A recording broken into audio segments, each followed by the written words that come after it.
10 মুহররম আশুরার দিন। আজকে হচ্ছে 8 মুহররম, কাল 9 মুহররম, পরের দিন রবিবার 10 মুহররম। এই 10 মুহররমকে আশুরা বলা হয় কেন? আরবিতে আশর মানে 10, সেই দিক থেকে এই 10 মুহররমকে আশুরার দিন বলা হয়। এই আশুরার দিনের ঘটনা অনেক আছে। গত সপ্তাহে বলেছিলাম আশুরার মর্তবা ইমাম হুসাইন রাদিয়াল্লাহু তাআলা আনহুর শাহাদাতের পর হয় নাই, বরং রব্বুল আলামিন এর মর্যাদা আগে থেকেই দিয়ে রেখেছেন মুহররম মাসে। কিন্তু কাকতালীয়ভাবে ওই দিনেই একটা মর্যাদাবান দিনে আমাদের ইমাম হযরত হুসাইন রাদিয়াল্লাহু তাআলা আনহু শাহাদাত বরণ করেন। এই ইমাম হুসাইন রাদিয়াল্লাহু তাআলা আনহু শাহাদাতের বরণের কারণে 10 মুহররমের মর্তবা বাড়ে নাই, বরং 10 মুহররমে ইমাম হুসাইন রাদিয়াল্লাহু তাআলা আনহু শাহাদাত বরণ কারণে উনি সৌভাগ্যশীল হয়েছেন, ওনার শাহাদাতের মর্তবা বৃদ্ধি হয়েছে। আচ্ছা বলেন, একজন ওলি মানুষ যদি শুক্রবারে মারা যায়, তাহলে ওলির কারণে কি শুক্রবারের দাম বাড়ছে, না আগে থেকেই শুক্রবারের দাম বেশি ছিল? বেশি ছিল। ঠিক তেমনি ভাবে মুহতারাম হাজিরিন, 10 মুহররমের যে রোজা, এটা বলেছিলাম গত জুমায়, আমরা যারা রাখবো 9 মুহররম সাথে 10 মুহররম, আগে অথবা পরে মিলিয়ে একটা রোজা বেশি রাখবো। কেন রাখবো সেই ঘটনাও বলেছিলাম, হযরত মুসা আলাইহিস সালাতু ওয়াস সালামের নাজাতের কারণে। এখন এই কারবালার যে বিষয়টা, এটা নিয়ে সংক্ষেপে আলোচনা করা হবে এবং এর মর্মান্তিক হৃদয় বিতরক ঘটনা কি ঘটেছিল, এই জায়গায় দুষ্কার, কে দোষী, আবার ইমাম হুসাইন রাদিয়াল্লাহু তাআলা আনহুর এই শাহাদাতের মধ্যে ইমাম হুসাইন রাদিয়াল্লাহু তাআলা আনহুর অবস্থান কি ছিল, এই বিষয়ে সংক্ষেপে আলোচনা করার ইচ্ছা করব। ইতিহাস বলতে গেলে অনেক সময় ভুলভ্রান্তি হয়ে যায়, এজন্য আল্লাহর কাছে পানা চাই ইতিহাস বলার ক্ষেত্রে যথার্থ বলা চাই। কারণ ওই আমরা কুরবানি যে ইতিহাস পড়েছি ওইটার মধ্যে আল্লাহ রাব্বুল আলামিন বলেছেন তোমরা যথার্থ ইতিহাস ব্যবহার, ইতিহাস বলার ক্ষেত্রে সাবধান হও, যথার্থ বলবা, এদিক সেদিক যেন না হয়। মুহতারাম হাজরিন, আপনারা জানেন রাসূল আকরাম সাল্লাল্লাহু আলাইহি ওয়াসাল্লাম হিজরত করার পর মদিনায় গিয়ে ইসলামী রাষ্ট্র কায়েম করেন। এটা ছিল খেলাফত সিস্টেম, গণতান্ত্রিক কোনো রাষ্ট্র না, রাজতান্ত্রিক কোনো রাষ্ট্র না, খেলাফত। খেলাফতের সিস্টেম হচ্ছে খলিফা থাকবে, আমির থাকবে, আমিরের নেতৃত্বে পুরা দেশ চলবে। বর্তমান যেন গণতন্ত্র চলতেছে, এই গণতন্ত্র সিস্টেম না। রাসূল মদিনায় গিয়ে খেলাফত প্রতিষ্ঠা করেন, সেই খেলাফতের আমির ছিলেন জনাবে মুহাম্মদ মুস্তাফা সাল্লাল্লাহু আলাইহি ওয়াসাল্লাম। সংবিধান ছিলেন আল কোরআন এবং আনুষঙ্গিক কিছু বিষয় উল্লেখ করে আরেকটা সংবিধান লিখিত আকারে পেশ করেন, সেটার নাম হচ্ছে মদিনার সনদ। এই জন্য মুহতারাম হাজিরিন, রাসূল সাল্লাল্লাহু আলাইহি ওয়াসাল্লাম দুনিয়া থেকে ওফাত হয়ে যান। খেলাফতের দায়িত্ব পান হযরত আবু বকর রাদিয়াল্লাহু তাআলা। আবু বকর রাদিয়াল্লাহু তাআলা আনহু দুনিয়াতে ইন্তেকাল করেন, দুনিয়া থেকে চলে যান। খেলাফতের দায়িত্ব গ্রহণ করেন হযরত ওমর রাদিয়াল্লাহু তাআলা আনহু। ওমর রাদিয়াল্লাহু তাআলা আনহুর খেলাফত সময় শেষ হয়, দুনিয়া থেকে বিদায় নিয়ে চলে যান। খেলাফতের দায়িত্ব গ্রহণ করেন হযরত উসমান রাদিয়াল্লাহু তাআলা আনহু। হযরত উসমান রাদিয়াল্লাহু তাআলা আনহুর হায়াত শেষ হয়ে যায়, দুনিয়া থেকে চলে যান, শাহাদাত বরণ করে। খেলাফতের দায়িত্ববান হযরত আলী রাদিয়াল্লাহু তাআলা আনহু। হযরত আলী রাদিয়াল্লাহু তাআলা আনহুকে একদল চক্রান্ত করে হযরত আলী রাদিয়াল্লাহু তাআলা আনহুকে শহীদ করে দেন। একদল বিদ্রোহ ঘোষণা করে হযরত আলী রাদিয়াল্লাহু তাআলা আনহু শাহাদাত বরণ করেন। শাহাদাত বরণ করার পর এরপরেই সমস্যা সৃষ্টি হয় খেলাফতের মধ্যে, যে খেলাফতের দায়িত্বে আদিষ্ট কে হবেন। অনেকেই খেয়াল করেন হযরত ইমাম হুসাইন রাদিয়াল্লাহু তাআলা আনহু, হাসান হুসাইন থেকে তারা খেলাফত গ্রহণ করবে। আরেক দল দাঁড়িয়ে গেলেন হযরত আমিরে মুআবিয়া রাদিয়াল্লাহু তাআলা আনহু খেলাফত গ্রহণ করবে।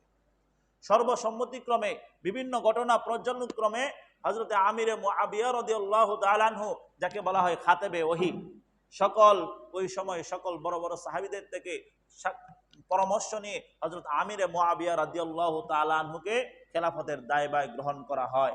উনি অযোগ্য ছিলেন না, আমিরে মুআবিয়া একজন যোগ্য সাহাবী ছিলেন। উনি খাতেবে ওহী লিখতেন। আমরা যে আজকে কোরআন পড়ি, সেই কোরআন কে লিখেছেন? সর্বপ্রথম আমিরে মুআবিয়া রাদিয়াল্লাহু তাআলা আনহু। ওহী যখন আসতো, রাসূল আমাদের নবী সাল্লাল্লাহু আলাইহি ওয়াসাল্লাম উম্মি ছিলেন। উম্মি মানে যিনি দুনিয়ার কোনো লেখাপড়া অভ্যস্ত ছিলেন না, সরাসরি লৌহে মাহফুজ থেকে আল্লাহ রাব্বুল আলামিন জিবরাইল আলাইহিস সালাতু ওয়াস সালামের মাধ্যমে রাসূল আকরাম সাল্লাল্লাহু আলাইহি সাল্লামের মধ্যে জ্ঞান দিয়েছিলেন, ইলম দিয়েছিলেন, শিক্ষা দিয়েছিলেন। দুনিয়ায় কোনো শিক্ষক ছিল না। এটার আমাদের হিকমত কি?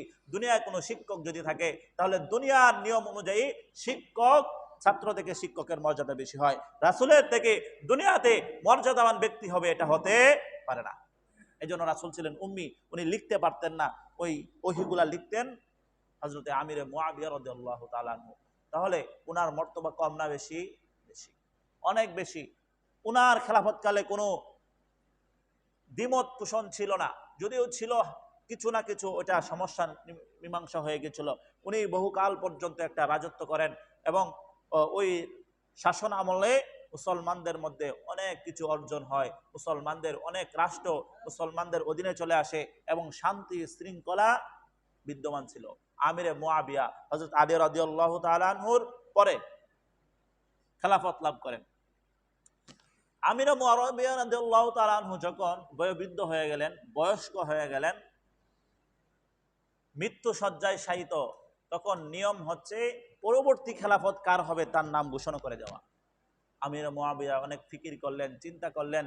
চিন্তা করার পর উনি পরামর্শ সাপেক্ষে নাম পেশ করলেন ওনার পুত্র ইয়াজিদ।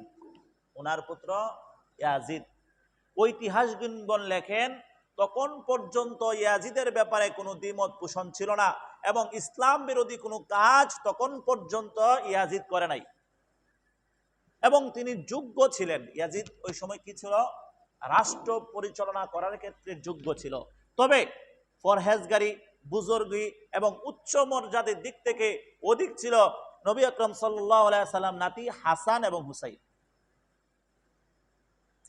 হুসাইন রাদিয়াল্লাহু তাআলা আনহু বুজুর্গের দিক থেকে, উচ্চ মর্যাদার দিক থেকে, সব দিক থেকে যোগ্যতা কার বেশি ছিল? হুসাইন রাদিয়াল্লাহু তাআলা আনহু। এবং ওই সময় পর্যন্ত বড় বড় সাহাবায়ে কেরাম জীবিত ছিলেন। হযরত আব্দুল্লাহ ইবনে আব্বাস, হযরত আব্দুল্লাহ ইবনে ওমর, হযরত আব্দুল্লাহ ইবনে মাসউদ রাদিয়াল্লাহু তাআলা আনহু ওই সময় জীবিত ছিলেন। ওনারা চেয়েছিলেন খেলাফতের দায়ভার গ্রহণ করবে হযরত হুসাইন রাদিয়াল্লাহু তাআলা আনহু। কিন্তু খেলাফতের একটা নিয়ম হচ্ছে পূর্ববর্তী খলিফা কার নাম ঘোষণা করেছেন এটা একটা বিবেচনার বিষয়। পূর্ববর্তী খলিফা যার নাম গ্রহণ ঘোষণা করবেন সে খলিফা হবেন। খলিফা হওয়ার পর জনগণ যদি তাকে মেনে নেয় তাহলে সে খলিফা হিসেবে মনোনীত হয়ে গেল। এখন প্রশ্ন, আমিরে মুআবিয়া কি এই ব্যাপারে স্বজনপ্রীতি করেছেন? আমাদের এই ধারণা রাখা যাবে না, কারণ একজন জলিল ও কদর সাহাবীর ব্যাপারে আমাদের এই সন্দেহ হতে পারে না।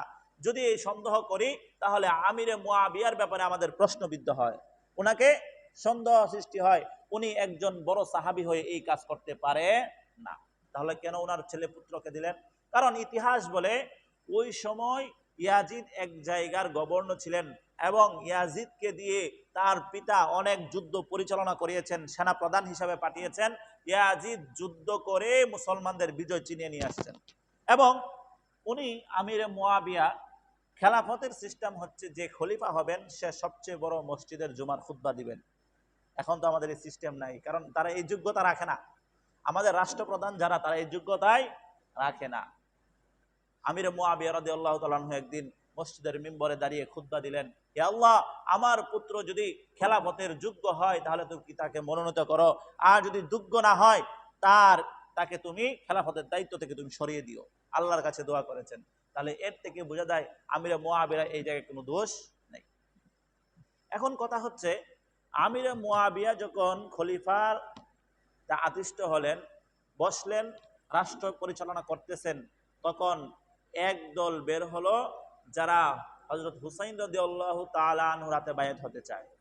আমির মুআবিয়াকে খলিফা হিসেবে মানতে চায় না, একটা দল বের হলো। এই সংবাদ যখন ইয়াজিদের কাছে পৌঁছলো যে অনেক মানুষ চাচ্ছে হুসাইনের কাছে বায়াত গ্রহণ করবে এবং মক্কা মদিনার বড় বড় কয়েকজন সাহাবা তখন পর্যন্ত ইয়াজির হাতে বায়াত হয় নাই। ইয়াজিদের এই খেয়াল ছিল, আমি জনগণ যতই বড় হোক না কেন, জনগণ আমার যতই অনুসারী হোক না কেন, যদি গুটি কয়েকজন বড় বড় সাহাবায়ে কেরাম আমার হাতে বায়াত না গ্রহণ করে তাহলে আমার এই খেলাফতের কোনো মূল্য থাকবে না। তারা হচ্ছেন আব্দুল্লাহ ইবনে আব্বাস, আব্দুল্লাহ ইবনে ওমর, আব্দুল্লাহ ইবনে মাসউদ রাদিয়াল্লাহু তাআলা আনহু। লম্বা ইতিহাস সংক্ষেপে বলতে হবে। তখন উনি একটা গভর্নরকে, মদিনার গভর্নরকে নির্দেশ দিলেন, চিঠি লিখলেন ইয়াজিদ, যে তাদেরকে ডাকা হোক গভর্নর ভবনে। গভর্নর অফিসে হুসাইন রাদিয়াল্লাহু তাআলা আনহুকে ডাকা হোক, আব্দুল্লাহ ইবনে মাসউদকে ডাকা হোক, আব্দুল্লাহ ইবনে ওমরকে ডাকা হোক।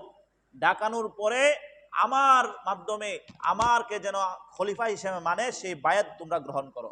গভর্নরকে নির্দেশ দিলেন মদিনার। ডাকা হলো, ওনারা গেলেন। যাওয়ার পরে সকল সাহাবায়ে কেরাম এই বায়াত গ্রহণ করতে অস্বীকৃতি জানালেন যে আমরা ইয়াজিদের হাতে বায়াত হব না। কেন কেন হলেন না? হযরত হুসাইন রাদিয়াল্লাহু তাআলা আনহু একটা মতাদর্শ ছিল।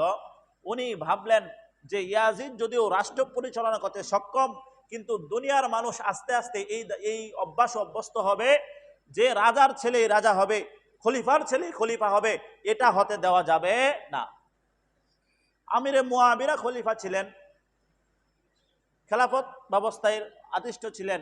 এখন পরবর্তীতে দেখা যাবে ওনার পুত্র ইয়াজিদ যোগ্যতা আছে, কিন্তু দেখা যাবে মানুষ এই হিসাবে বুঝে নেবে রাজার ছেলেই রাজা, খলিফার ছেলেই খলিফা। এটা মেনে নেওয়া যায় না, এটা মেনে নেওয়া যাবে না।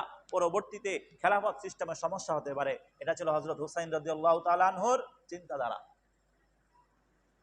আরেকটা চিন্তা হলে কুফা থেকে শত শত চিঠি লিখতে শুরু করলো কুফাবাসী, যে আলীর ছেলে হুসাইন, আপনি নবীর নাতি, আপনার সঙ্গে কারো সমকক্ষ হতে পারে না।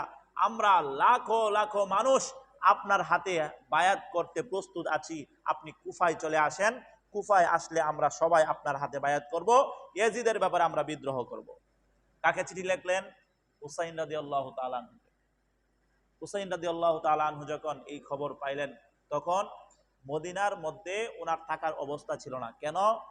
ইয়াজিদ যখন জানতে পারলো যে হুসাইন বায়াত গ্রহণ করে নাই, তখন পরোয়ানা জারি করলো হুসাইনকে গ্রেফতার করা হোক। হুসাইন রাদিয়াল্লাহু তাআলা অবস্থা বেগতিক দেখে মদিনা থেকে মক্কায় রওনার উদ্দেশ্য করলেন। এই রওনা করার সময় এই যে জলিল কদর সাহাবী আব্দুল্লাহ ইবনে আব্বাস, আব্দুল্লাহ ইবনে ওমর, আব্দুল্লাহ ইবনে মাসউদ রাদিয়াল্লাহু তাআলা আনহু তাকে আটকালেন যে রাসূলের নাতি, আপনার উদ্দেশ্যটা বলেন, আপনি কোথায় যাচ্ছেন? শুধু মক্কায় যাবেন নাকি অন্যদিকে যাওয়ার উদ্দেশ্য আছে? হুসাইন রাদিয়াল্লাহু তাআলা আপাতত নাই। হুসাইন রাদিয়াল্লাহু তাআলা বলে আপাতত নেই, মক্কায় যাব, তারপর সিদ্ধান্ত নেব কি করা যায়।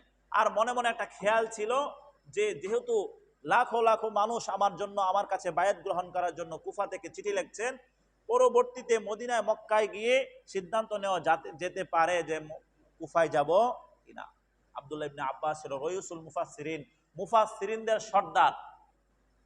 উনি ছিল মুফাসসিরিনদের সর্দার। কুরআনের আয়াত স্পষ্টভাবে উনি ব্যাখ্যা করতে পারতেন। উনি ওই সময় বললেন, হে শহীদ, আপনি কুফায় যান না।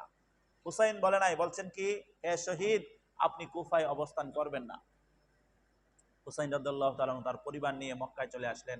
মক্কায় চলে এসে উনি কুফার অবস্থানটাকে পরীক্ষা করার জন্য, জাস্টিফাই করার জন্য, যে তাদের অবস্থান কি আসলেই সঠিক, তারা কি আসলেই চাচ্ছে আমার হাতে বায়াত হওয়ার জন্য, এটা পর্যবেক্ষণ করার জন্য ওনার চাচাতো ভাই মুসলিম ইবনে আকিলকে পাঠালেন কুফায়, যে তুমি গিয়ে দেখে আসো যে আসলেই কি তারা চক্রান্ত করছে নাকি আমার হাতে বায়াত হওয়ার জন্য প্রস্তুত। মুসলিম ইবনে আকিল চলে গেল কুফায়। কুফায় গিয়ে দেখলো আসলেই ওই জায়গার মানুষ হযরত হুসাইন রাদিয়াল্লাহু তাআলা আনহু হাতে বায়াত হতে প্রস্তুত। সংক্ষেপে বলছি, প্রস্তুত। তো উনি ওনার হাতে ওই সময় 12,000 লোক বায়াত গ্রহণ করলো। হুসাইন রাদিয়াল্লাহু তাআলা আনহুর প্রতিনিধি হিসাবে 12,000 লোক বায়াত গ্রহণ করলো মুসলিম ইবনে আকিলের কাছে। আলী রাদিয়াল্লাহু তাআলা আনহুর, হযরতে হুসাইন রাদিয়াল্লাহু তাআলা আনহুর চাচাতো ভাই মুসলিম ইবনে আকিলের কাছে। মুসলিম ইবনে আকিল যখন দেখলেন পরিবেশ সুন্দর, হুসাইন রাদিয়াল্লাহু তাআলা আসতে পারেন, কোনো সমস্যা নেই, একটি চিঠি লিখলেন যে হে হুসাইন, তুমি আসতে পারো, কুফাবাসী তোমার জন্য প্রস্তুত, তোমার জন্য অপেক্ষা করছে, তোমাকে খলিফা নিযুক্ত করবে, তোমাকে আমির হিসেবে মনোনীত করবে। যখন চিঠি পাইলেন, চিঠি পাওয়ার পর এই দিক থেকে হুসাইন রাদিয়াল্লাহু তাআলা আনহু রওনা হয়ে গেলেন 72 জন আহলে বায়াতের সদস্য নিয়ে। কতজন সদস্য? 72 জন আহলে বায়াত, নবীর পরিবার, ওনার স্ত্রী, বিবি, বাচ্চা এবং বোন, আপনজন সকলকে নিয়ে। কোনো মুজাহিদ নেয় নাই, অস্ত্র শস্ত্র নেয় নাই, শুধু নিয়েছেন কাদেরকে? যারা খাদেম, পরিবার, মহিলা, শিশু, উনার যুদ্ধের কোনো নিয়ত ছিল না, উনার উদ্দেশ্য হচ্ছে আমি ওই জায়গায় যাব মেহমান হিসাবে, তারা আমার হাতে বায়াত গ্রহণ করবে, খেলাফতের দায়িত্ব আমার হাতে বুঝিয়ে দিবে সেই হিসাবে। আর ওই সময় দায়িত্বে ছিল কে? ইয়াজিদ। ইয়াজিদের কাছে এই খবর চলে গেল যে কুফাবাসী তো হুসাইনের কাছে বায়াত গ্রহণ করবে, আপনার ব্যাপারে যুদ্ধ বিগ্রহ করবে, সুতরাং আপনি তাড়াতাড়ি কি করবেন, অবস্থান গ্রহণ করুন। ওই সময়ে কুফার যে গভর্নর ছিল, কুফার গভর্নর ছিল সাহাবী। ইয়াজিদ চিন্তা করলো ওই সাহাবী যদি ক্ষমতায় থাকে, গভর্নর হিসেবে থাকে, তাহলে হুসাইনকে সে কিছু করবে না, কারণ নবীজির মায়া মহব্বত তার মধ্যে কি আছে। এই জন্য একজন কড়া লোক দরকার, একজন কি দরকার, যে মানুষ খুন করতে পারে, কি খুব বদ মেজাজি লোক, এরকম একজন দরকার। এরকম একজন নিযুক্ত করলেন উবাইদুল্লাহ ইবনে জিয়াদ। তাৎক্ষণিকভাবে চিঠি লিখলেন যে কুফার যে গভর্নর আছে আজকে থেকে তার অব্যাহতি দেওয়া হলো, যে আজকে থেকে আর কুফার গভর্নর থাকবে না, বর্তমান গভর্নর উবাইদুল্লাহ ইবনে জিয়াদ।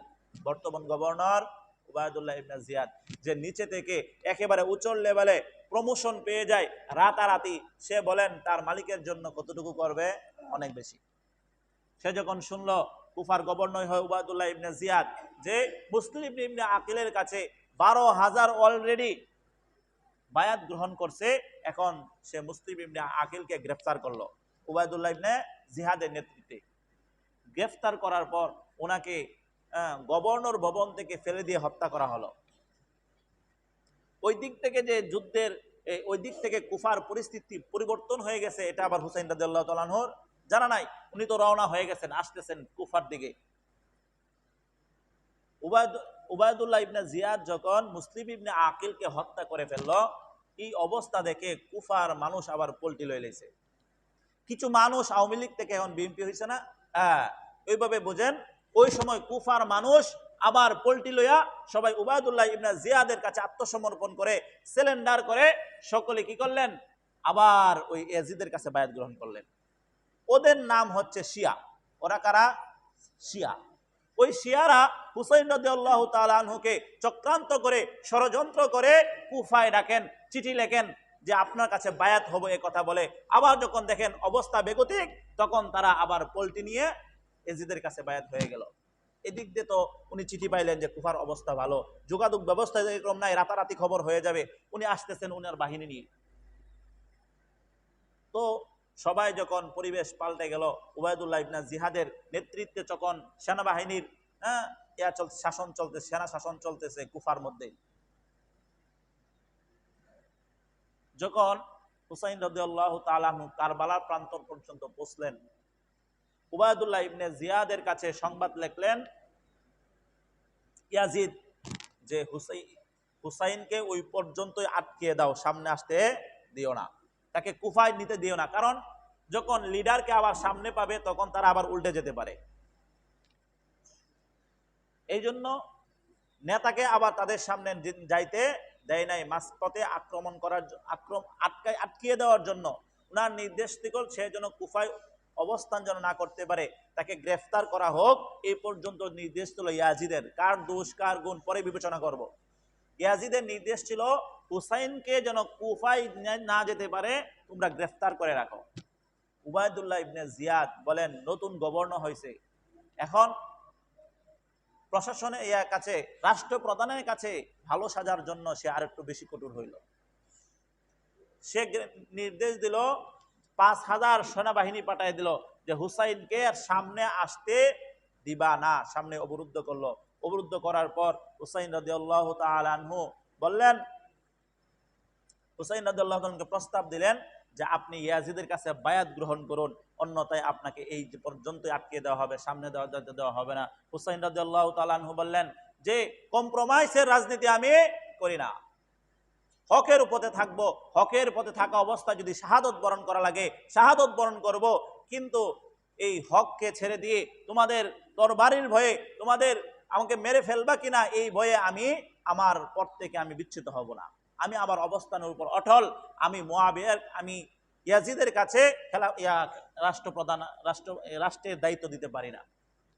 এই কথা বলে হুসাইন রাদিয়াল্লাহু তাআলা আনহু 7 মুহররম এই জায়গায় অবস্থানরত আছেন। উবায়দুল্লাহ ইবনে জিয়াদের কাছে যখন এই খবর পৌঁছলো যে উনি কম্প্রোমাইজ করতে রাজি না, উনি আত্মসমর্পণ করতে রাজি না, উনি ইয়াজিদের কাছে বায়াত হতে রাজি না, তখন তাকে পরামর্শ দিল উবায়দুল্লাহ ইবনে জিয়াদ, সেনা প্রধান গভর্নর, যে তাকে কি করো, তাকে পানি থেকে বিরত রাখো, তাকে পানি পান করতে দিও না। তৎকালীন সেনাবাহিনী তাদেরকে অবরুদ্ধ করে রাখলো, 2 দিন পর্যন্ত পানি পান করতে দেয় নাই। 72 জন মধ্যে সদস্যের মধ্যে শিশু ছিল, ছোট ছোট শিশু এবং মহিলা ছিল। মহিলাদের পানি পান না করার কারণে বুকের দুধ শুকিয়ে গিয়েছিল, শিশুগুলা অনেক কষ্টের মধ্যে জীবনযাপন করতেছে। এই অবস্থায় পানি পান করতে দেওয়া হয় নাই 2 দিন যাবত। একটা মানুষ যদি 2 দিন না খায়, না পানি না পান করে, তাহলে তাদের অবস্থা এমনিতেই দুর্বল হয়ে যায়। 2 দিন পরে আবার প্রস্তাব পেশ করলো হুসাইন রাদিয়াল্লাহু তাআলা, একই কথা বললেন যে না, আমি ইয়াজিদের হাতে বায়াত করতে গ্রহণ করি না, আমি আমার অবস্থানের উপর অটুট আছি। তো মুহতারামা হাজরিন, বর্ণনায় পাওয়া যায় উবায়দুল্লাহ ইবনে জিয়াদ বলেছিল তাদেরকে গ্রেফতার করে রেখে দেওয়ার জন্য, কিন্তু ইতিহাস বলে ওই সময় নিম্ন শ্রেণীর আরেকটা কর্মকর্তা ছিল, তার নাম শিমার। সে গভর্নরের কাছে ভালো সাজার জন্য, ইয়াজিদের কাছে ভালো সাজার জন্য, উপর মহলের একটা সিট ভাগিয়ে নেওয়ার জন্য পরামর্শ দিলেন, এটাই সঠিক সময়, তাকে এই পর্যন্তই শহীদ করে দেন, তাকে আগে বাড়তে দিয়েন না, তাকে শেষ করে দেন। কুপরামর্শ দিল। আমাদের সমাজে কিছু আছে না, অতি উৎসাহী সরকারি কর্মকর্তা, যারা উপরে মহলকে খুশি রাখার জন্য, উপরের বসকে খুশি রাখার জন্য, রাষ্ট্রপ্রধানকে ক্ষমতায় রাখার জন্য অন্যায় করা লাগে অন্যায় করবে, মানুষ খুন করা লাগে মানুষ খুন করবে, এইগুলা করতে প্রস্তুত। কিসের জন্য? প্রমোশনের জন্য। প্রমোশনের জন্য এই জুলাই অভ্যুত্থানে আমরা দেখেছি গত বছর হাজার হাজার মানুষকে পুলিশ গুলি করে মেরেছে। কেন মেরেছে?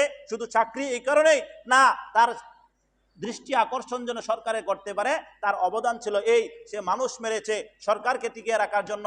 সরকার অভ্যুত্থানের শেষে কি বলবে? তাকে উপরে একটা পদ দিয়ে দাও। এই অবস্থা এখন থেকে না, আগে থেকেই ছিল।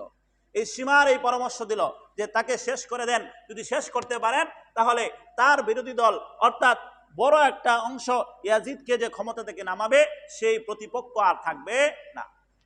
সেই দিক থেকে সে এই পরামর্শ দিল যে তাকে শেষ করে দেন।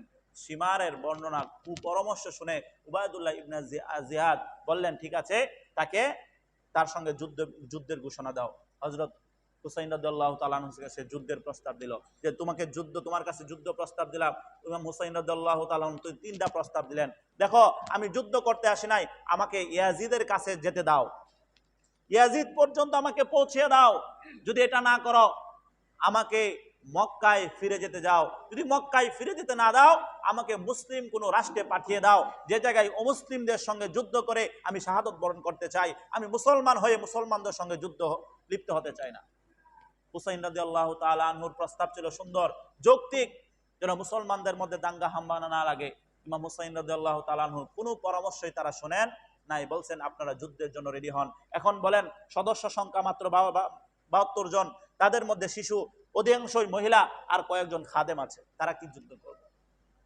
যুদ্ধের জন্য প্রস্তুত না। 9 মুহররম রাত গনিয়ে আসলো। 9 মুহররম, আজকে 9 মুহররমের রাত। আজকে সামনে যে রাতটা আসবে, মাগরিবের পর থেকে, মাগরিবের আজানের পর থেকে 9 মুহররম। ইমাম হুসাইন রাদিয়াল্লাহু তাআলা আনহু ঘুমালেন। ঘুমের মধ্যে হঠাৎ করে উঠে বসে পড়লেন, পেরেশানির চাপ মুখে। পাশে ছিল বোন। বোন জিজ্ঞাসা করে, কি সমস্যা, কি হলো? হুসাইন রাদিয়াল্লাহু তাআলা আনহু বলেন, এই স্বপ্নের মধ্যে নানার সঙ্গে আমার কথা হয়েছে। নানা বলতেছে, হুসাইন, অচিরেই তুমি আমার সঙ্গে সাক্ষাৎ করবে। বোনের আর বুঝতে বাকি নাই। বোনের আর বুঝতে বাকি থাকলো না যে তার ভাই শাহাদত বরণ করবেন। বোন কান্না করতে শুরু করলেন। ইমাম হুসাইন বললেন, সাবধান, মাতম করবা না। শব্দ কি বললাম? সাবধান, মাতম করবা না। ইতিহাস বলেন, হুসাইন রাদিয়াল্লাহু তাআলা আনহু তার বোনকে ধমক দিলেন, আমি মৃত্যুর পূর্বে তোমরা মাতম শুরু করে দিয়েছো, আমার মৃত্যুর পর তোমরা মাতম করবা না, কান্নাকাটি করবা না।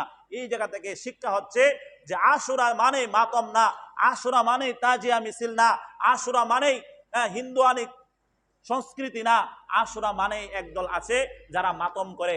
মাতম মানে হচ্ছে তারা কান্নাকাটি করে, হাই হাসান হাই হুসাইন বলে নিজের গায়ে আঘাত করে, যারা শিয়াদের মধ্যে পাওয়া যায়। ঢাকা শহরের অনেক মুসলমানরাও না জেনে এই মিছিলের মধ্যে অংশগ্রহণ করে। তারা বোঝাতে চায় যে নবীর নাতির জন্য আমরা নিজেদেরকে উৎসর্গ করলাম। আসলে বলেন নবীর নাতি হুসাইন রাদিয়াল্লাহু তাআলা আনহু এই দিন শাহাদত বরণ করেছেন, এই জন্য আমরাও ব্যতীত, আমরাও দুঃখ প্রকাশ করি। কিন্তু এই জীবনকে উদ্দেশ্য করে, এই দিবসকে কেন্দ্র করে ইসলামিক অনু ইসলামিক কাজ করা যাবে না। বলেন রাসূল দুনিয়া থেকে বিদায় নেয় নাই, আমরা তো কষ্ট পাই মুসলমান হিসেবে, তাই বলে আমরা তাজিয়া মিছিল করি? আমরা ওই দিনে আলোচনা সভা করে তাদেরকে কাউকে বাড়াবাড়ি করি, কাউকে ছাড়াছাড়ি করি, কাউকে জান্নাতে পাঠাই, কাউকে জাহান্নামে পাঠাই, এরকম কোনো আলোচনা আসে? হযরত উমর রাদিয়াল্লাহু তাআলা আনহু শহীদ হয়েছেন, হযরত উসমান গনি রাদিয়াল্লাহু তাআলা আনহু শহীদ হয়েছেন, আলী রাদিয়াল্লাহু তাআলা আনহু শহীদ হয়েছেন। তারাও তো শহীদ হয়েছেন, তাদের দিনে করেন না কেন? ইমাম হুসাইন রাদিয়াল্লাহু তাআলা আনহুকেই কেন্দ্র করে কেন করতে হবে? আর আশুরা মানেই তো ইমাম হুসাইন রাদিয়াল্লাহু তাআলা আনহুকে শাহাদত বরণ, এরকম না।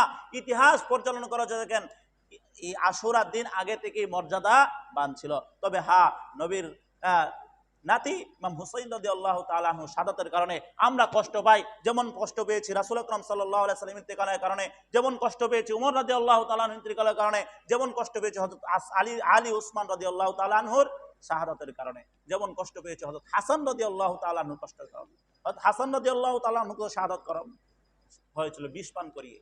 তাহলে একজনের ব্যাপারে একদিনকে কেন্দ্র করে এরকম করা আদৌ ঠিক হবে না, ইসলাম এটাকে সমর্থন করে না। বলতেছিলাম যখন স্বপ্নে দেখলেন, বললেন যে এই অবস্থা এবং উদ্দেশ্য যখন উনি বুঝে ফেললেন যে আমার শাহাদত নিশ্চিত, আমার সামনে আমাকে চলে যেতে হবে, তখন উদ্দেশ্য ৭২ জন সদস্যকে লক্ষ্য করে বললেন, হে আমার সদস্যরা, আহলে বায়াতের সদস্যরা, হে আমার খাদাম খুদ্দামরা, হে মুসলমানরা, তোমরা যারা আছো তোমরা এই জায়গা থেকে চলে যাও, তোমাদেরকে শাহাদত বরণ করতে হবে না।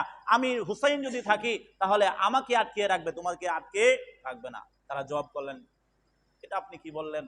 আপনি নবীর নাতি, আপনাকে রেখে, মৃত্যুর সম্মুখে রেখে আমরা মুসলমানরা এই জায়গা থেকে পলায়ন করব, এটা ধারণা করতে পারলেন কিভাবে? আমরা আখিরাতের দিন রাসূল আকরাম সাল্লাল্লাহু আলাইহি ওয়াসাল্লাম কোন মুখে নিয়ে দাঁড়াবো যে তোমরা আমার নাতিকে মৃত্যুর মুখে ঠেলে দিয়ে তোমরা পালন করেছো? একসঙ্গে বাঁচলে একসঙ্গে বাঁচবো, শাহাদত বরণ করলে একসঙ্গে করব। অটুট রইলেন মুসলমানরা। জানে সামনে নিশ্চিত, ওইদিকে ৫,০০০ সেনাবাহিনী সশস্ত্র, এইদিকে শিশু, মহিলা এবং খাদেম নিরস্ত্র ৭২ জন সদস্য। কি যুদ্ধ করবে? করতে হবে কিছু, সামনে কিছু পরীক্ষা নাই। যখন দেখলেন ইমাম হুসাইন রাদিয়াল্লাহু তাআলা সামনে আর কোনো পথ খোলা নাই, এখন তাদের সঙ্গে যুদ্ধ করে যতটুকু বাঁচা যায় বাঁচতে হবে। যুদ্ধের ঘোষণা চলে আসলো। ২ দিন না খাওয়া পানি, ২ দিন পানি পান করার সুযোগ পায় নাই, 2 দিন পানি পান করার সুযোগ পায় নাই। তখন তারা যুদ্ধে লিপ্ত হয়ে গেল। একের পর এক আহলে বায়াতের সদস্যগণ শাহাদত বরণ করতে লাগলেন। আস্তে আস্তে আস্তে করে সবাই শাহাদত বরণ করলেন। ইতিহাস বলে ছোট ছোট বাচ্চাদেরকে নির্মমভাবে হত্যা করা হয়েছে, তীর দিয়ে রক্তাক্ত করা হয়েছে। হুসাইন রাদিয়াল্লাহু তাআলা আনহু একটা বাচ্চা লাশ, রক্তাক্ত একটা বাচ্চা লাশ উপরের দিকে তুলে ধরে বলেছেন, ইয়া আল্লাহ, যারা এই মাসুম বাচ্চা, নিষ্পাপ বাচ্চাকে দুনিয়া থেকে বিদায় করে দিল নিষ্পাপ অবস্থায়, তাদের বিচার তুমি আখিরাতে কইরো। আমাদের একই কথা, ইয়াজিদকে দুষবো, আমিরে মুয়াবিয়াকে দুষবো, দোষার দরকার নাই। দায়ভার যাদের দোষ গুণ আল্লাহ জানেন কিনা ছেড়ে দেবো আল্লাহর হাতে। কারণ আমিরে মুয়াবিয়া ছিলেন একজন সাহাবী এবং সাহাবীর সন্তান ইয়াজিদ, তাদের ব্যাপারে আমাদের বিশদকার দরকার নাই। আমরা চাই রাসূলের নাতি হুসাইন রাদিয়াল্লাহু তাআলা আনহুকে যে শাহাদত বরণ করেছেন, তাদেরকে আল্লাহ রাব্বুল আলামিন অবশ্যই অবশ্যই তাদের বিচার আল্লাহর কাছে চাইব। কিন্তু নাম বলে তাদেরকে যারা একেবারে হত্যা করেছে তাদের তো নিশ্চিত সুনিশ্চিত, আর যারা অংশগ্রহণ করে নাই হত্যার মধ্যে তাদেরকে আমরা দোষারোপ করব না। মুহতারাম হাজরিন, হুসাইন রাদিয়াল্লাহু তাআলা আনহু যুদ্ধ করতে লাগলেন একা। ইতিহাসে এসেছে, প্রতিপক্ষ বলেন যারা যুদ্ধ করেছেন সেনাবাহিনীর লোক, যে হুসাইন রাদিয়াল্লাহু তাআলা আনহু একাই ১০০ বীরের মতো লড়েছেন। যুদ্ধ করতে করতে করতে করতে যখন পেরেশান হয়ে গেছেন, একেবারে ক্লান্ত হয়ে গেছেন, ২ দিন ধরে পানি খায় না, পানির জন্য বুক পিপাসায় একেবারে ছটফট করতেছেন, উনি তখন তরবারিটা নিয়ে এরকম ভাবে তরবারিটা মাটির মধ্যে গেড়ে মাথাটা নত করে বসে আছেন ক্লান্ত হয়ে। তখন আর শরীর চলতেছে না। সেনাবাহিনীদের মধ্যে পরামর্শ আলোচনা করলেন যে কে এখন আঘাত করবে। হুসাইন রাদিয়াল্লাহু তাআলা আনহুর গায়ে তখন বলেন ৩২ থেকে ৩৩টা আঘাত ছিল, তীরের তরবারির আঘাত। ৩২ থেকে ৩৩টা আঘাত নিয়ে পিপাসত অবস্থায় এরকম ভাবে তরবারিটা মাটির মধ্যে গেড়ে মাথাটা নিচু করে বসেছেন। তো সেনাবাহিনী আলোচনা করতেছে এখন কে আঘাত করবে। সবার মনের মধ্যে একটা ভয় আছে, যদিও বলেন উপরের নির্দেশে, যদিও বলেন সেনা প্রধানের নির্দেশে আক্রমণ করছে, তারপরেও সাধারণ যারা কর্মচারী যারা আছে তারা একটু মনের মধ্যে ভয় থাকে কিনা, কেউ সামনে যাইতেছে না যে আমার তরবারি দ্বারা নতুন নবীন নাতির শাহাদাত বরণ করুন, এটা কেউ চাইতেছে না। পৃথকভাবে কেউ একা আঘাত করতে চাইতেছে না।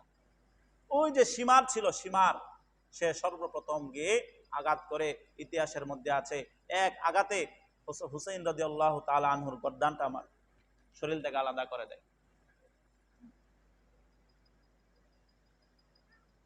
এই অবস্থায় হুসাইন রাদিয়াল্লাহু তাআলা আনহু শাহাদাত বরণ করেন এবং তারা জঘন্যতম একটা কাজ করেন, সেটা হচ্ছে ঘোড়ার পায়ের সঙ্গে হুসাইন রাদিয়াল্লাহু তাআলা আনহুর দেহটা লাগিয়ে তারা এই কারবালার প্রান্তরের মধ্যে টানা হেসরা করেছেন, অপমান অপদস্থ করেছেন এবং তার গর্দানটা নিয়ে হাজির করেছেন রাষ্ট্রপ্রধানের দরবারে পুরস্কারের আশায়।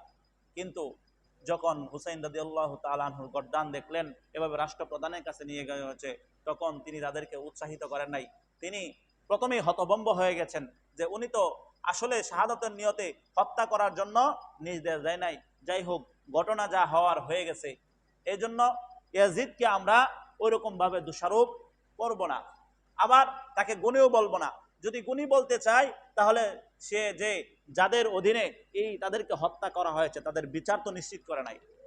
ইয়াজিদ প্রথম শাসক ছিলেন, শাসক থাকা অবস্থায় তাদের যে সকল সেনাবাহিনীরা হযরত হুসাইন রাদিয়াল্লাহু তাআলা আনহুকে শাহাদাত করেছেন তাদেরকে কোনো বিচার করে নাই, কারণ কেসাসের বদলা কেসার, প্রাণের বদলে প্রাণ নিতে হয়। তাকে হত্যা করেছে, যে হত্যা করেছে তাকেও মৃত্যুদণ্ড দেওয়া দরকার ছিল, ইয়াজিদ এটা করে নাই। সেই দিক থেকে সে অপরাধী, আবার ওই দিক থেকে নির্দোষ যে সে তাকে হত্যা করার নির্দেশ দেয় নাই।